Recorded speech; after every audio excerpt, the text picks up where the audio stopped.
Well, hello, parents, and welcome back to Graceful Parenting and our little series on parental approval. I'm Amy Hayes, your host, and in this final video, I want to share with you a summary of what we've talked about and just a few final thoughts I have about the importance of parental approval in a child's life. So first of all, to summarize, we talked about approval being the act of placing value on someone. And it's the key to building your child's self-worth.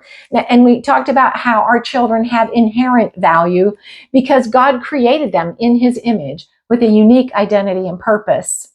And then we talked about how your self-worth determined your behavior and your level of performance. So if you have low self-worth or poor self-esteem, then you'll have poor performance in every area of your life. And so the level of value that you see in yourself will be reflected in your life, in every aspect of your life, the people you hang out with, the things that you're able to do, and even your relationship with God. The other thing we talked about, another thing, is that we are always working for approval or from approval. Every one of us, all the time. If your approval comes from God and you know that you have value and that God approves of you, apart from your behavior, you will become fearless and you will try new things and accomplish great things. But if you work from approval, it becomes a hamster wheel of performing, trying to earn approval from all those around you, from your spouse to your boss to even God. We also talked about how children develop their self-worth mainly from their parents. And that's why I talk about parental approval, as being the one thing that children come into the world craving. And the danger of not getting approval from your parents is that you will go looking for it in all the wrong places. And I believe this is why children get into substance abuse, promiscuity, drugs, gangs, all sorts of deviant behaviors, and even including trafficking. Because if you think about it, traffickers look for children or youth that are alone, loners. They're rejected by others. They feel low self-esteem, and they see them as an easy target. The approval we're talking about is based on your identity. So biblical, scriptural, godly approval is based on who you are, not what you do. And this safeguards your children and yourself from the fear of failure. You only fear failure if your approval is attached to that.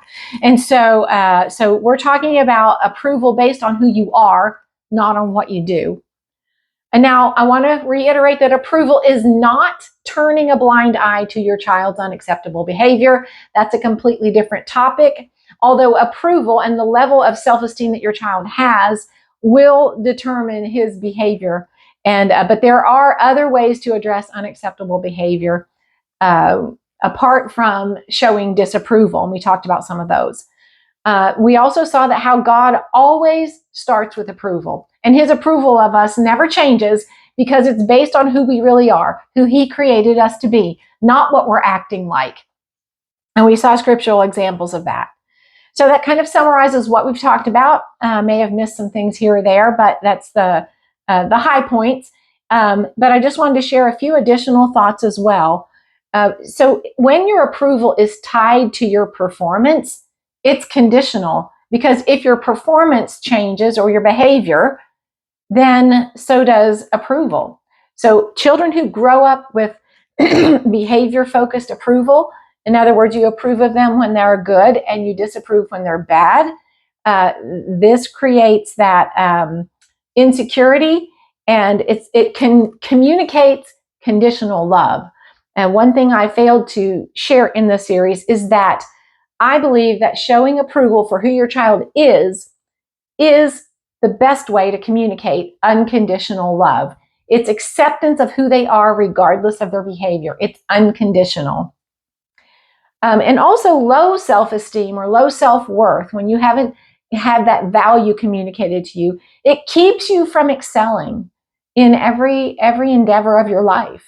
I call approval the rocket fuel of parenting, because I believe it's what made the difference for my children when they were growing up, because they felt a strong approval from me. And that made the difference for them. And I wasn't a perfect parent by any means, but I feel like that one thing made a big difference for them. Let's see. If your child sees value in himself, he will naturally guard and protect it.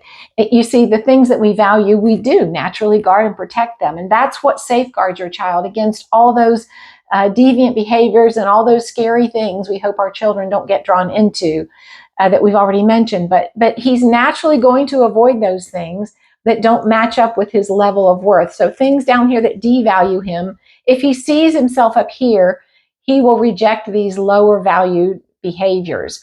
And so this is sending messages, building that self-esteem, that value in your children by showing approval naturally safeguards your child and protects him from behaviors that are undesirable behaviors. Even little things like lying and laziness and those sort of things as well.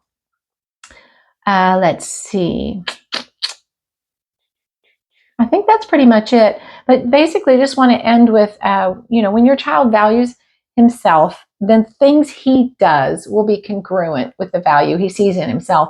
And parents are the key in establishing that value early in life by sending messages of approval. And you can start day one speaking positive affirmations over your baby while you're holding him and feeding him and just rocking him to sleep. It's powerful. And one thing I like to do is to speak scriptural affirmations over the babies when they're small, and it just goes right into their heart and becomes their default mode. So I hope this series has been helpful to you. You can find links to more resources in the description below. Thanks so much for joining me for this series on the one thing every child craves. Until next time, take care and God bless.